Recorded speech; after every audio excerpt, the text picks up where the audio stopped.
Making progress, are we? And in such a hurry to find us, to find me. They will join my legion, and with their ships, I will bring this hell to Earth. You won't live to see it, and you will die long before you Attention. can. Initiating pump station right. Hi, this is Douglas C. Perry, Editor-in-Chief of IGN Xbox with Doom 3. id Doom 3 originally came out on the PC last fall. It was highly criticized, it was highly hyped, it was highly anticipated, and a lot of people went to play it and experienced something different. They experienced a fantastic atmosphere comprised of gorgeous high-resolution graphics, fantastic models, and a superb set of sound effects used really well and in ways that other games haven't done before.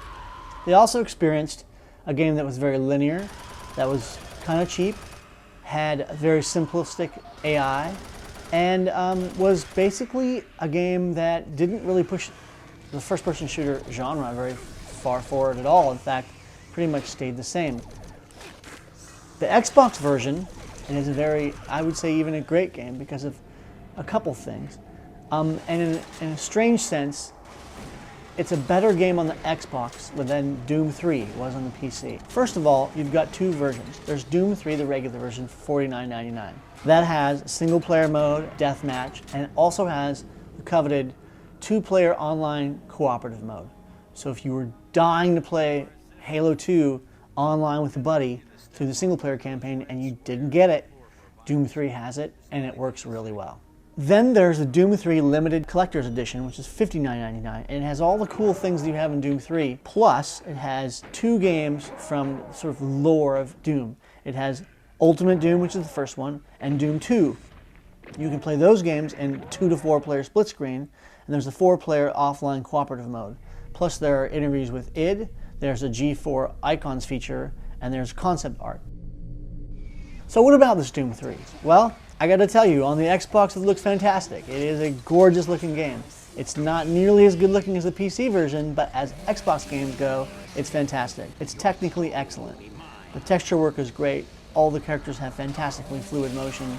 There's an excellent sense of lighting. The lights are flickering on and off. You have to use a flashlight, which is sort of cumbersome because you can't use it at the same time as your gun, but yet it creates an incredible atmosphere of fright, anticipation, and tension, and you're always wondering if someone's going to creep out from the shadows behind you and slash at you. And it's probably one of the best ports or conversions I've ever seen.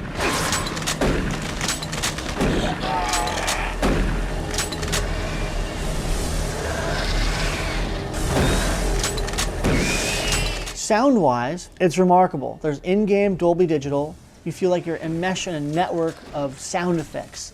There's hisses and screeching and bellowing, and it creates such a fantastic sort of scenario, a landscape of sound, that you've got to play this game with 5.1 or with headphones on, because the sound is one of the best in any game. If Swan gets his hands on it, I don't know what he'll do. Absolutely fantastic. The gameplay is simple, linear, repetitive, and predictable, amazingly enough, for such a good game. The control feels really good. You won't spin around as fast as when you're on the PC, but the controls are accurate and easily modifiable on the main screen, so you can adjust your Z and Y axes. Now, onto the multiplayer. What you really want to know is, what's the co-op like? Well, the co-op's awesome. They've taken about 20 of the 40-ish levels from the single-player game. A lot of the levels are streamlined, too, so you'll find that when you're playing this, there's a lot of stuff missing. They're a little more empty, but the result is fantastic. There's more demons, there's more enemies, the game's a little faster. It's just a great experience. The two big bummers about this online cooperative play are respawning and slowdown. Basically, if you die, like if you're 4 parts into the mission and you die, you will respawn at the beginning of the level and then have to make your way all the way back. So that's kind of a bummer. There's some slowdown. There's a little bit of slowdown that you can see and feel when there's a lot of enemies on screen, a lot of fireballs passing through the air, and it does get a little iffy. Multiplayer is simple. You've got team deathmatch, you've got tourney, and last man standing. And the interesting thing about it is that it's actually a really fun, fluid, very fast game. You're sprinting all the time, which, is great. You really want to play this with 4 players because these levels aren't made for 2. It's good, it's not great, it's fun, you'll enjoy it, but it's not gonna, kick Halo 2's butt. So to wrap it up, what you've got is a fantastic atmosphere, great lighting, great sound effects, good gameplay with some flaws, but on the Xbox you've got this fantastic cooperative online campaign that really makes it worthwhile. And, I've been playing Doom and Doom 2, and I really miss those games. Those games are a lot of fun. Playing those on Xbox isn't bad. The graphics are horrible. It's simplistic gameplay. You can't look up or down, but man, that game was good. Doom 3 on Xbox was a 9.3. It's a very good score.